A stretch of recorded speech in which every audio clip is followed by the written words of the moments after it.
할렐루야. 우리의 삶에 반석이 되어 주셔서 우리의 삶을 흔들리지 않도록 우리를 붙잡아 주시고 지탱해 주시는 우리 하나님을 향하여 할렐루야 찬양대에서 귀한 찬양을 올렸습니다. 우리 주님께서 영광 중에 받아 주신 줄로 믿습니다. 찬양의 가사처럼 우리가 늘 주님의 말씀을 듣고 그 말씀대로 준행하여서 늘 주님이 붙잡아 주시는 그 은혜로 흔들리지 않는 인생, 든든한 인생, 복된 삶을 살아가는 우리 모두가 되기를 주의 이름으로 축원합니다. 이 시간 우리가 주님의 이름으로 역성하며 인사 나눕시다. 주님을 의지합시다. 주님을 의지합시다.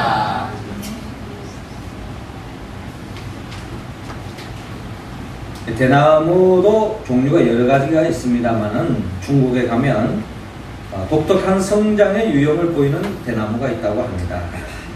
이 대나무 싹을 땅에 심어 놓으면 약 4, 5년간 때로는 더 길게 아무런 반응이 나타나지 않는다는 겁니다. 물을 주고 그름을 주고 또 물을 주고 그름을 주고 또 물을 주고 그름을 주고 거듭난 이와 같은 정성을 쏟지만 이 4, 5년 동안은 조금도 변화가 없다는 것입니다. 그러나 5년쯤 지나고 나면요, 극적인 변화가 일어나는데 5년이 지나면 약 6주 만에 중국 대나무는 깜짝 놀랄 만큼 약 20 내지 30m 자라난다고 합니다. 어떤 기록에는 한 대나무가 식물은 하루에만 약 90cm 자랄 수 있다고 합니다. 수년 동안 아무런 변화가 없던 이 대나무가 폭발적으로 성장한다는 것이 믿기지 않는 일이지만 중국 대나무에는 이런 일들이 일어나고 있다는 것입니다. 이런 종류의 중국의 대나무를 바라보면서 예수님의 생명도 이 대나무 생명과 크게 다를 바가 없다 하는 생각을 가져봅니다. 왜냐하면 예수님께서도 이 땅에 말씀이 육신에 이 땅에 오셨어요. 오셔서 우리 모두에게 하나님의 나라를 안겨주고 또 하나님의 그 복을 누리기 위해서 사역을 하시는데 주님께서 오시자마자 많은 표적과 이적을 일으키면서 그 하나님의 기쁨을 안겨주기보다는 예수님은 어느 인생과 같이 유년기, 또 어떻게 보면 소년기, 또 청소년 이런 과정을 겪으면서 약 30년 동안 특별한 보통 사람과 다를 바 없는 그런 평범한 삶의 일상이었다는 거죠. 그런 예수님께서 이제 30세에 이르러서 요단강에서 물로 세례를 받고 그때 성령이 임하고 성령이 임한 그 이후로부터 예수님의 삶은 폭발적으로 마치 5년이 지나서 대나무가 약 20-30m 자라나는 것처럼 예수님께서 30년 동안 아무런 특별한 일반 사람과 다름없는 삶을 살아오시다가 30세에 이르러서 폭발적인 많은 사람들에게 영향력을 끼치고 주하는 생명을 살리고 하나님의 나라를 확장하는 예수님의 삶의 모습을 바라볼 수 있습니다. 이처럼 예수님의 생애는 하나님의 나라의 비밀을 담고 있습니다. 하나님의 나라도 그렇습니다. 하나님의 나라는 처음에는 참으로 미약합니다. 너무나도 미비합니다. 너무나도 작게 역사합니다. 그러나 시간이 지나갈수록 마치 대나무 생명처럼 예수님의 생명처럼 하나님의 때가 되어졌을 때는 거기에 엄청난 우리가 상상을 뛰어넘는 엄청난 영향력을 끼치고 우리의 삶 속에 크게 자리 잡는 것이 하나님의 나라의 특징이라는 것입니다. 오늘 성경의 본문의 말씀은 바로 이 하나님의 나라의 비밀을 주님께서 우리에게 들려주고 있습니다. 성경 66권을 통하여 성경의 주제가 있다면 그것은 바로 하나님의 나라입니다. 예수님이 이 땅에 오신 많은 이유가 있겠지만 궁극적으로 우리 인생들이 에덴 동산에서 영생토록 누려야 할 그 하나님의 나라의 그 기쁨을 죄를 지음으로 말미암아 잃어버렸기 때문에 이 땅에 하나님의 나라의 그 기쁨을 누리도록 하기 위해서 주님의 말씀이 육신이 되어 이 땅에 오셨습니다. 그러면서 제자들에게 바로 이 하나님의 나라의 비밀을 들려주시며 이 하나님의 나라의 복을 누리도록 하기 위해서 주님께서 가르치시고 증거하시고 그 하나님의 나라의 삶을 살아가시는 예수님의 모습을 바라볼 수 있습니다. 오늘 성경의 본문은 바로 이 하나님의 나라의 몇 가지 특징을 우리가 헤아리면서 하나님의 나라를 알아가고 그 하나님의 나라를 성령 충만한 가운데 그 많은 하나님 나라의 기쁨을 누리며 전파하며 살아가는 우리의 모습 되기를 원합니다. 특별히 오늘 하나님은 오늘 본문 27절을 중심으로 하나님의 나라는 자라난다고 말씀하고 있습니다. 자, 27절 같이 한번 읽어볼까요? 시작. 그가 밤낮 자고 깨고 하는 중에 씨가 나서 자라되 어떻게 그리 되는지를 알지 못하느니라. 아멘. 자, 예수님께서 오늘 본문 26절로 시작해서 우리에게 말씀하고 있습니다. 또 이르시되 하나님 나라는 사람이 씨를 땅에 뿌림과 같다라고 말씀하고 있습니다. 하나님의 나라를 비유하시는데 사람이 씨를 땅에 뿌리는 것으로 비유하고 있습니다. 자, 사람이 땅에다가 씨를 뿌리면 어떻게 되나요? 27절을 보니까 그가 밤낮 자고 깨고 하는 중에 씨가 나서 자라되 어떻게 그리 되는지를 알지 못하느니라. 자, 농부가 씨를 뿌리고 난 뒤에는 뿌리기 전에는 씨의 실체를 알 수 있지만 땅에 뿌리고 난 뒤에부터는 그 땅에서 무슨 일이 일어나는지 아무도 모릅니다. 또 나름대로 농부는 믿음을 가지고 있죠. 땅 속에서 이제 시간 속에서 죽어지는 하나님 미랄이 되어짐으로 인하여서 싹이 트고 또 꿈을 돋고 결국에는 꽃을 피우고 열매를 맺는 이런 과정을 알고 있기 때문에 믿기 때문에 소망 가운데 그 씨를 뿌리는 거 아니겠습니까?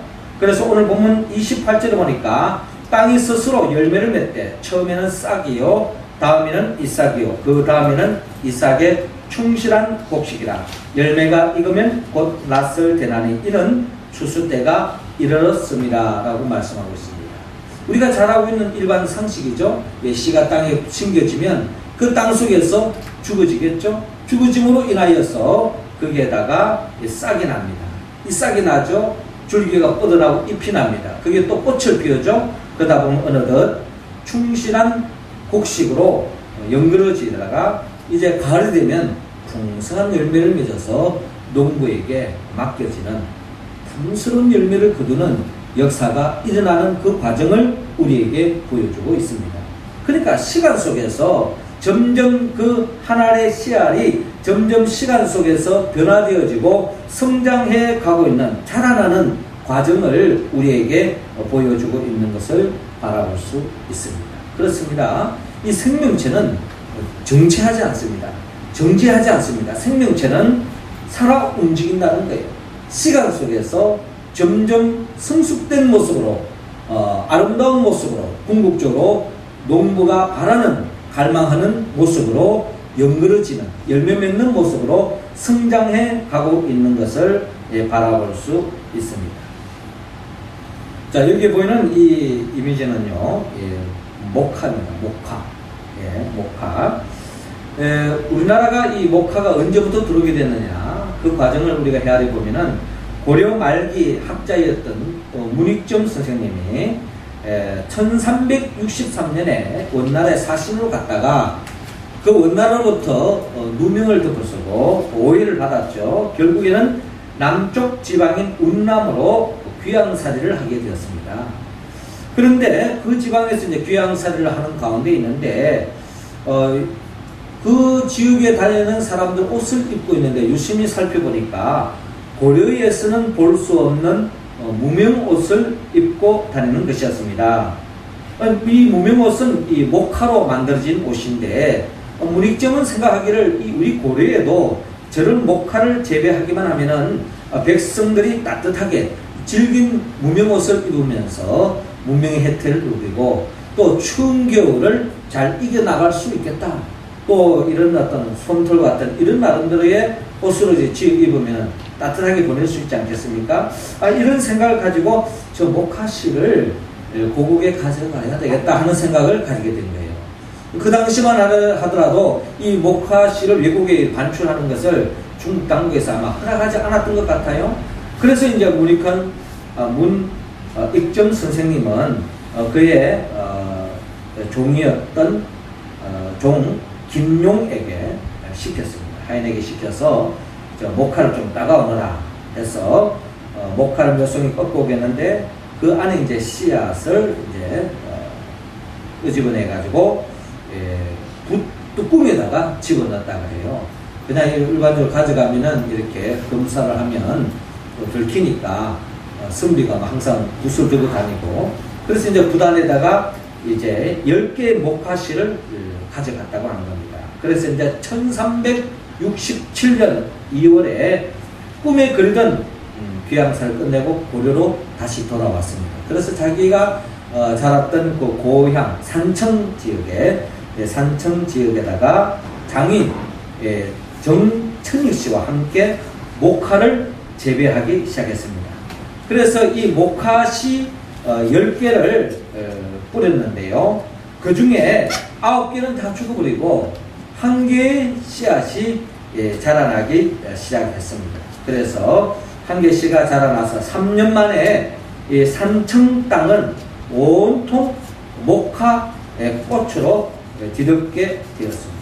그리고 난 뒤에 이제 10년이 지나고 이 고려의 지형을 잡고 있는 이 한반도를 중심으로 해서 이 목화가 재배되게 되어졌고, 그 이후로 우리 고려 시대의 우리 선조들이 무명옷을 만들어서 따뜻한 겨울을 보냈다라고 하는 그런 역사의 이야기가 있습니다. 10개의 목화씨 중에 1개 씨가 살아남음으로 산청을 덮고 또 경상도 지역을 또 덮고 결국 한반도의 퍼짐으로 모든 사람들이 쉽게 이 목화를 통해서 또 무명시를 만들고 또 추운 겨울을 이김으로 행복한 삶을 누리게 되었다 하는 이야기죠. 어떻게 보면은 예수님도 이 땅에 하나님의 나라의 씨로서 이 땅에 오셨습니다. 그 10개 중에 하나의 씨앗이, 목화 씨앗이 떨어져 죽어지고 싹이 나고 꽃을 피우고 또 이렇게 목화송이를 만들므로 인해서 많은 사람들이 추운 겨울을 보낼 수 있던 것처럼 이 땅에 하나님의 나라의 씨로서 예수님이 이 땅에 오셨어요. 그래서 예수님이 죽어지는 하나의 미랄이 되셔서 그 주님의 삶을 통하여 결국 복음이 유럽으로, 아프리카로, 또 아시아로 지금 이 한반도에까지 이르러서 우리 모두가 예수 그리스도를 믿음으로 말미암아 더 이상 사망의 마귀의 지배를 당하지 않고 하나님의 나라를 소망하며 하나님의 나라의 그 기쁨을 누리며 살아갈 수 있도록 우리가 세움받은 것은 주님께서 죽으시는 하나님의 미랄이 되기 때문이요.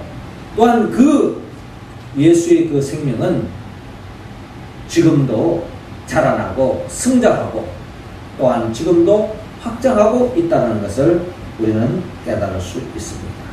그렇습니다. 예수 그리스도가 이 땅에 하나님의 나라의 씨로 이 땅에 오셨고 그 씨가 이 한반도의 이 명륜동에도 주의 몸된 교회가 세워진 거예요. 우리 교회가 보기에 아주 작은 교회일지는 모르지만 주님이 이 가운데 살아 역사하고 성령님이 살아 역사할 때에 갈릴리 작은 오천에 예수 한 사람을 통하여 온 세계가 변화되어졌다면 우리 명륜제일교회도 어떻게 보면은 큰 교회에 비해서 작은 교회일지 모르지만 성령님이 살아 역사하고 성령님의 이끌림 속에서 매일매일 하나님의 나라를 누리고 전파하며 살아가는 우리들의 삶을 통해서 이 땅에 하나님의 나라가 날로 확장되어질 줄로 믿습니다. 이 역사에 참여하고 이 역사에 동참하는 우리 모두가 되기를 주의 이름으로 축원합니다. 이어서 하나님의 나라는 오늘 보면 32절을 통하여 주님께서 하나님의 나라는 또한 커져간다라고 말씀하고 있습니다. 특별히 32절 말씀 우리 할렐루야 찬양대원들이 읽어주시기 바랍니다. 시작. 신긴 후에는 살아서 모든 불보다 어쩌며 큰 가지를 내다니 공중의 새들이 그 그들의 주의 만큼을 들으라. 아멘. 자, 그렇습니다. 하나님의 나라의 또 하나의 특징은 커져간다는 것입니다. 오늘 보면 30절에 또 이르시되 우리가 하나님의 나라를 어떻게 비교하며 또 무슨 비유로 나타낼까? 주님은 늘 하나님의 말씀을 가르치기를 원했고 그 말씀의 핵심은 늘 하나님의 나라였습니다. 어떻게 하면 하나를 깨닫게 되어지고 하나를 맛보게 될 것입니다. 그 하나님의 나라를 또한 겨자씨로서 주님께서 말씀하고 계세요. 31절을 보니까 겨자씨 한 알과 같으니 땅에 심길 때는 땅의 모든 씨보다 작은 것이로다. 그렇죠? 겨자씨는 땅의 씨보다 아주 작습니다. 그렇지만 32절에 심긴 후에는 자라서 모든 풀보다 크지며 큰 가지를 내나니 공중의 새들이 그 그늘에 깃들일 만큼 되느니라 라고 말씀하고 있습니다. 겨자씨를 아마 여러분 다 이렇게 직접 본 분도 계시고 있을 것이고 또 이미지로 본 분도 계실 거예요. 겨자씨는 참 작습니다. 우리가 생활 속에서 쉽게 볼 수 있는 우리가 채송화 씨앗 아주 작잖아요. 시중에 채송화 씨앗이 아마 제일 작지 않을까 하는 생각이 드는데 우리 주변에 보기에 그 채송화 씨만큼 작은 게 이 겨자씨입니다. 그런데 이렇게 작은 이 겨자씨가 이 땅에 떨어져서 죽어질 때 어떤 역사가 납니까? 겨자씨가 자라면 이렇게 울창한 나무가 됩니다. 우리가 예전에 보면 마을에 어디에 보면 다 이런 나무가 큰 것이 하나 있는 것처럼 이게 뭐 씨알이 뭐 한 100개, 1000개가 죽어져서 이렇게 큰 나무가 된 것이 아니고 작은 씨알. 보다가 재채기만 하면 날아갈 것 같은 아주 미비한 이 작은 씨앗이 이렇게 큰 나무를 이뤄서 산새들이 깃들기도 하고 또 나무 밑에 또 짐승들이 쉬기도 하고 또 우리도 무더운 날씨에 떼양볕에 피해서 이런 나무 밑에 또 갑자기 소나기가 내리면 또 이 나무 밑에 있으면 조금 피할 수도 있지 않겠습니까? 이런 큰 나무가 되어지는 과정을 우리에게 보여주고 있습니다. 이처럼 하나님의 나라는 작은 데서 시작되었지만 과시적으로도 크게 커져가고 또 크게 역사한다는 것을 우리에게 보여주고 있습니다. 한국에 개신교가 들어오게 된 것을 보면은 1832년대에 독일의 선교사 구즈라프가 전도를 목적으로 충청도 앞바다에 왔 일이 있지만 결국 성공하지 못하고 육지에 들어오지도 못하고 결국 돌아가게 되었습니다. 그런 후에 1866년도에 영국 사람 토마스 목사가 미국 배를 타고 왔다가 결국 뜻을 이루지 못하고 돌아가셨는데 결국에는 평양의 육지에 이제 들어와서 복음을 전하려 하다가 결국 평양에서 순교를 당했습니다.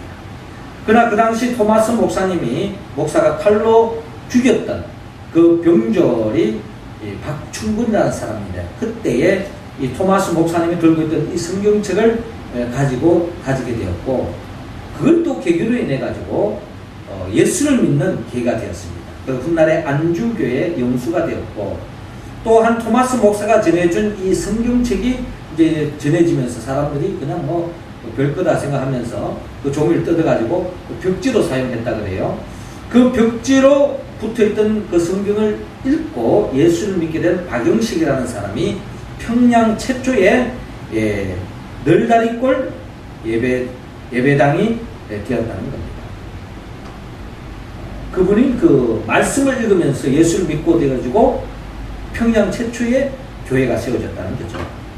비록 토마스 목사는 죽었지만 그가 전해진 성경을 통해서 하나님의 나라의 씨가 박충건 씨, 박영식 씨의 마음속에 심겨지면서 한국 교회는 100년 만에 약간의 조금 잘못된 파악도 있을지 모르지만 그래도 통계적으로 약 1000만 명에 가까운 개신교 성도들로 자라나게 됩니다. 하나님의 나라는 처음에는 겨자씨가 아주 미비해 보이지만 시간이 지나가면 싹이 나고 줄기와 가지가 뻗어가는 것입니다. 예수님께서 보리떡 5개 물고기 2마리로 한 소년이 먹을 수 있는 작은 양이지만 주님이 함께 하실 때에 거기에 5,000명 이상이 먹고 12가족들이가 낳는 것처럼 주님의 복음에 전달되어지는 그 현장은 아주 미비하고 이렇게 전도해본들 무슨 소용이 있겠는가? 내가 아무리 전도하더라도 저 사람이 예수 믿겠는가? 내가 전도해본들 내가 이렇게 박해를 당하고 어려움을 당하는데 전도하는 게 무슨 소용이 있겠는가? 라고 싶을 생각이 됩니다. 예, 아까 소개했던 제가 이 토마스 목사님은 복음 전하다가 순교를 당했어요. 그러나 그가 전하지도 못했던 그 성경이 돌아다니면서 그 성경 쪽지를 보면서 예수를 믿고 평양에 처음으로 세워진 그 교회가 그 한 사람의 그 희생을 통해서 이루어진 것을 바라볼 때에 하나님의 역사는 우리가 생각하기에는 너무나도 미비하고 보잘것없다 할지라도 하나님이 함께 하시고 성령님이 역사하실 때는 여기는 엄청난 생명의 역사가 있다는 것을 여러분 기억하시기 바랍니다. 우리 교회도 마찬가지입니다. 뭐 세상적으로 뭐 대단한 사람, 뭐 세상적으로 내놓을만 하는 그런 교회는 아닐지 모르지만 하나님이 함께 하시고 성령님이 우리 가운데 역사할 때에 우리 가운데 시작되어진 이 하나님의 나라가 결국 온 세상을 변화시키고 하나님 앞에 더없는 큰 영광 돌리는 교회로 든든히 세워질 줄로 믿습니다. 가시적으로 눈에 보이는 것 없고 이렇게 작은 교회에서 무슨 역사가 일어날 것인가? 저는 소망을 가지고 있습니다. 우리 교회가 작지만 그 속에서도 우리 교회 속에 인물이 날 것입니다. 하나님의 앞에 크게 쓰임받고 하나님의 나라에 없어서는 안 될 일꾼들이 우리 교회에서 배출되어질 줄로 믿습니다. 이 소망들이 우리의 소망이 되기를 원하고 또 이런 소망 가운데 서로를 축복하고 믿음으로 빛을 선포할 때에 주님 안에서 반드시 내 시작은 미약하나 나중은 창대하리라 그 말씀이 우리의 삶 속에 우리 가정 속에 우리 교회 속에 이루어질 줄로 믿습니다. 이 믿음으로 믿음의 길을 걸어가 하나님의 나라를 우리의 삶 속에 구현하며 살아가기를 주의 이름으로 축원합니다. 마지막 세 번째로 하나님의 나라는 알아간다 라고 오늘 본문 34절을 중심으로 말씀하고 있습니다. 자, 34절 우리 같이 한번 더 읽어봅니다. 시작. 이유가 아니면 말씀하지 아니하시고 다만 혼자 계실 때에 그 제자들에게 모든 것을 해석하시리라. 아멘. 우리 옆 사람에게 한번 이야기합시다. 하나님의 나라는 알아가는 것입니다. 하나님의 나라는 알아가는 것입니다. 알아가야 됩니다. 알아가야 됩니다. 마귀에는 우리가 알아가지 못하도록 이해하지 못하도록 하고 심지어 잠자게 하면서 하나를 빼앗아갑니다. 우리 가운데 말씀을 이해하지 못할 사람이 있어요. 하나님 자꾸 졸음을 주고 거기에 마음 빼앗기지 마십니다. 자, 하나님의 나라는 알아가는 것입니다. 오늘 보면 33절에 예수께서 이러한 많은 비유로 그들이 알아들을 수 있는 대로 말씀을 가르치시되 이렇게 쉽게 하는 이유가 뭡니까? 하나님의 나라는 알아가야 된다는 거예요. 무식한 사람이든 유식한 사람이든 한 사람이라도 하나님 나라를 맛보게 하기 위해서 주님은 실물 교육을 통해서 최선의 방법으로 비유를 통해서 쉽게 하나님 나라를 알아가게 하는 이유. 하나님은 누구든지 쉽게 누릴 수 있고 맛볼 수 있기 때문에 그 하나님 나라를 증명하고 있습니다. 그리고 34절에도 비유가 아니면 말씀하지 아니하시고 다만 혼자 계실 때 그 제자들에게 모든 것을 해석하시라. 예수님은 뭐 애매한 말씀을 해가지고 각자 나름대로 해석하고 알아서 생각해라 이게 아니라 구체적인 말씀을 통해서 우리에게 들려주시는 이유는 하나님의 나라는 허공에 의도하는 것이 아니라 구체적인 우리의 삶 속에서 누릴 수 있다는 것을 주님께서 우리에게 일깨워주고 있습니다. 나의 아버지라는 글이 있어요. 이 글을 보면 아들이 아버지를 바라보는 시선이 시간이 갈수록 변하는 것을 바라볼 수 있습니다. 이 아들이 4살 때 아버지를 바라보면 아빠는 뭐든지 할 수 있다. 그렇죠? 4살 때 아버지는 힘도 세고 키도 크고 목소리도 크고 모든 게 다 크게 위대하게 아마 신적 존재로 아마 보여줄 거예요. 5살 때 아빠는 모든 것을 알고 있다라고 생각하는 겁니다. 아빠는 물어보는 거 다 가르쳐 주거든요. 아빠 이게 뭐야? 이건 이거야. 아빠 이건 어떻게 해? 이건 이렇게 하는 거야. 뭐 하면서 다 하는 겁니다. 자기가 할 수 없는 것 다 그냥 해주는 아버지 모습을 볼 때에 아버지는 모든 것을 다 알고 참 똑똑하다라고 생각하는 겁니다. 그러다가 6살 때 아빠는 다른 애들 아빠보다 똑똑하셔. 아버지를 자랑하는 거죠. 그러다가 8살 때가 되지만 아빠는 모든 걸 정확하게 아는 것만은 아닌 것 같아. 이렇게 생각이 조금씩 바뀌고 있습니다. 10살 때 아빠가 어렸을 때는 지금과 확실히 많은 게 달랐어. 12살 때는 아빠가 그것에 대해서 모르는 건 당연하다. 아버지 어린 시절을 기억하기엔 너무 늙으셨다. 14살 때 아빠에겐 신경 쓸 필요가 없어. 아빠는 너무 구식이거든. 그렇게 생각한다는 거예요. 14살만 돼도 아빠는 좀 그렇다문에 좀 생각이 좀 옛날 구식이야. 뭐 이제 이렇게 생각한다는 거죠. 그러다가 21살 때 우리 아빠 말이야. 구제불능이야. 구제불능 정도 시대에 뒤떨어졌어. 요즘 패션 감각을 몰라. 뭐 이래가면서 아버지를 조금 이렇게 왕따를 시킵니다. 뭐 저 나름대로 참 웃긴다고 해도 썰렁하다는 둥 뭐 그런 이야기 밖에 가서 하지 말라는 둥 뭐 이런 이야기도 해요. 그러다가 25살 때쯤 되어지면 아빠는 그것에 대해 약간은 알기는 하시는데 그럴 수밖에 없는 것은 그 일에 경험을 많이 쌓아왔으니까 하면서 이제 아버지에 대한 존재를 점점 이제 인정하는 거예요. 한참 알 때는 뭐 그냥 뭐 아버지 무식하다 모른다 했었다가 결국에는 인생이 그냥 지식적으로 아는 걸로 끝나는 게 아니구나. 삶에 참 경험이 중요하구나 하면서 아버지 존재가 조금씩 좀 커지기 시작하는 겁니다. 그러다가 30살 때 아마도 아버지 의견을 물어보는 게 좋겠다. 아버지는 경험이 많으시니까. 그러다가 한 35살 때쯤 되어지면 아버지에게 여쭙기 전에는 난 아무것도 하지 않게 되었다. 라는 생각으로 바뀌게 되는 겁니다. 그러다가 40살 때 아버지라면 이럴 때 어떻게 하셨을까?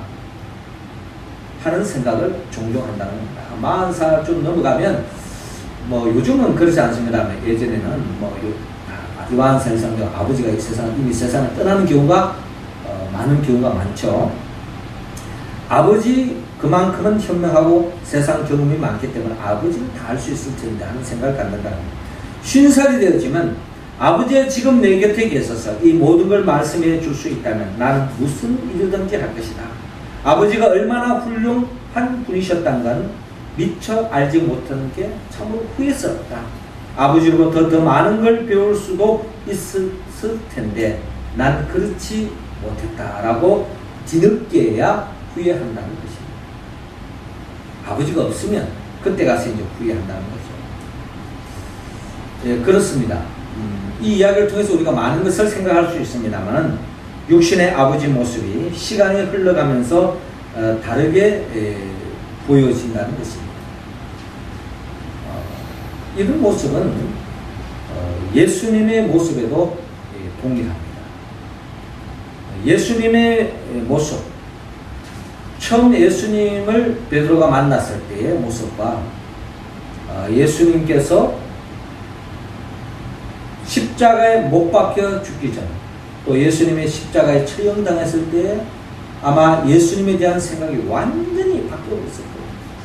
그리고 난 뒤에 부활하시고 부활하신 주님을 만나고 난 뒤에 또 베드로의 생각은 또 완전히 또 바뀌어버립니다.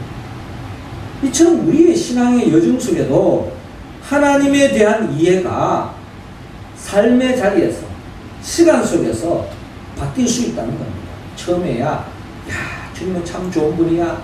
푸른 초장 쉴만한 물가로 인도해 주시지. 하나님 너무 좋으셔. 하나님 내 마음을 다 헤아려 주셔. 나의 모든 필요를 채워주셔. 이런 표현을 하다가 어느덧 내 생각대로 내 뜻대로 안 되면 하나님은 좀 무심하셔. 하나님 정말 살아있는가? 하는 회의까지 빠지게 되는 것이 우리의 신앙이에요. 하나님이 살아있다면 이럴 수가 있느냐? 라는 생각에 갖기도 하는 것입니다. 그러니까 시간이 또 지나면 그래도 하나님밖에 없어. 하나님이 최고야.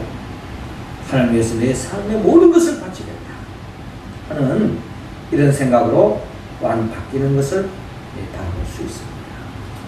그렇습니다. 저는 개인적으로 주님을 알아가는 데 있어서 이 십자가의 이 비밀을 알아가는 것이야말로 참 시간 속에서 하는 생각을 가져줍니다. 제 아들이 있습니다만 저는 어릴 때에 아들에게 이쁜 짓 하면 이 아들이 십자가 그랬어요. 제가 그렇게 가르쳤습니다. 이쁜 짓 해보라 그러면 이 아들이 제가 시키는 대로 십자가 그랬어요. 하나님의 가장 이쁜 짓이 뭐냐? 십자가입니다. 어떻게 십자가가 하나님 앞에 이쁜 짓이 될 수 있습니까? 이거는 아마 우리 아들이 성장 과정 속에서 이해할 수가 없었을 겁니다. 아직도 제가 보기에는 그 감을 잘 못 잡는 것 같아요. 아버지가 왜 저런 이야기를 했을까? 왜 십자가가 이쁜 짓일까? 고린도전서 1장 18절에 십자가의 도가 멸망하는 자들에게는 미련한 것이요 구원을 얻는 우리에게는 하나님의 능력이다 라고 말씀합니다. 우리가 십자가의 도의 비밀을 모르면 하나님의 나라를 알아갈 수가 없는 거예요. 주님은 오늘 땅에 씨를 뿌리는 비유를 통해서 그리고 겨자씨가 죽어서 큰 나무가 되는 이 비유를 통해서 하나님의 비밀을 알려주는데 하나님의 나라의 비밀에 우리가 놓쳐서는 안 될 제일 중요한 복음은 예수님이 십자가에 못 박혀 죽음을 통하여 죽어지는 하나님의 미랄이 되었다는 것입니다. 그 죽어지는 미랄, 그 희생을 통해서 오늘 우리 모두가 구원을 얻게 되어지고 하나님의 나라의 백성으로서 살아갈 수 있게 되는 것, 이것이야말로 하나님의 나라의 비밀을 모르면 도저히 이해가 되지 않는 겁니다. 내가 주님의 이름으로 희생하고 주님의 이름으로 헌신하고 주님의 이름으로 헌금하고 주님의 이름으로 봉사하고 주님의 이름으로 양보하는 때에는 반드시 하나님께서 우리의 삶 속에 30배, 60배, 100배의 결실로 맺게 해주실 줄로 여러분 믿으시기 바랍니다. 이 비밀을 모르면, 이 하나님 나라의 비밀을 모르면 우리는 그 무엇도 할 수가 없는 거예요. 그래서 예수님의 제자들은 부활하신 주님을 만나고 마가의 다락방에 성령 충만함을 받고 난 뒤에부터는 그들은 십자가의 도의 길을 걸어갔습니다. 마지막에 다 순교를 당하기까지, 순교를 당한 줄 알면도 불구하고 복음 들고 끝까지 나간 이유가 뭡니까? 하나님의 나라의 비밀이 그 길이기 때문에 그는 끝까지 그 믿음의 길을 걸어갔던 것을 압니다. 사랑하는 성도 여러분, 하나님은 하나님의 나라의 비밀을 우리가 알기를 원하고 그 하나님의 나라를 내 삶 속에 누리기를 원합니다. 하나님 나라는 자라나는 것입니다. 우리가 보기에는 확연하게 눈에 보이지 않고 정말 아무런 변화가 없는 것 같고 내가 그렇게 기도하고 내가 전도하고 내가 봉사해도 아무런 변화가 없는 것 같아도 하나님의 나라는 마치 땅에 떨어진 씨앗이 점점 자라나는 것처럼, 그래서 겨자씨가 큰 나무를 이룬 것처럼 확연하게 하나님의 때가 되면 드러난다는 것을 우리에게 말씀해 주고 있습니다. 그렇기 때문에 한나라의 비밀을 알고 살아갈 때에 우리는 진정한 예수 그리스도의 증인으로서의 삶을 살아갈 수 있기에 오늘 하나님의 나라의 비밀을 알고 그 나라를 전파하는 삶으로 나아가기를 주님은 원하고 있습니다. 사랑하는 성도 여러분, 이 말씀 우리가 어떻게 응답할 수 있을까요? 우리는 성령의 도움을 받아야 합니다. 나를 위하여 십자가에 못 박혀 죽으시고 부활하신 그 예수 그리스도의 영 보혜사 성령의 도움을 받을 때에 우리는 이 말씀의 영적 비밀을 알고 결국 하나님의 나라를 만끽하고 그 하나님 나라를 전파하는 삶을 사셔서 하나님께 영광 돌리고 많은 사람들에게 좋은 영향력을 끼치며 살아가는 우리 모두가 되기를 주의 이름으로 축원합니다.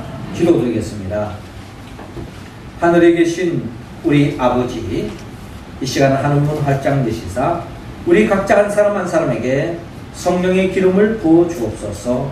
성령의 충만함으로 말미암아 하나님의 나라의 비밀을 알게 하여 주옵시고 우리 모두가 주님 안에서 자라나고 점점 더 성장하며 또한 하나님의 나라의 비밀을 알아서 그 나라의 복을 누리며 전파하며 살아가는 우리 모두가 되게 하여 주옵소서. 예수님의 이름으로 기도드립니다. 아멘.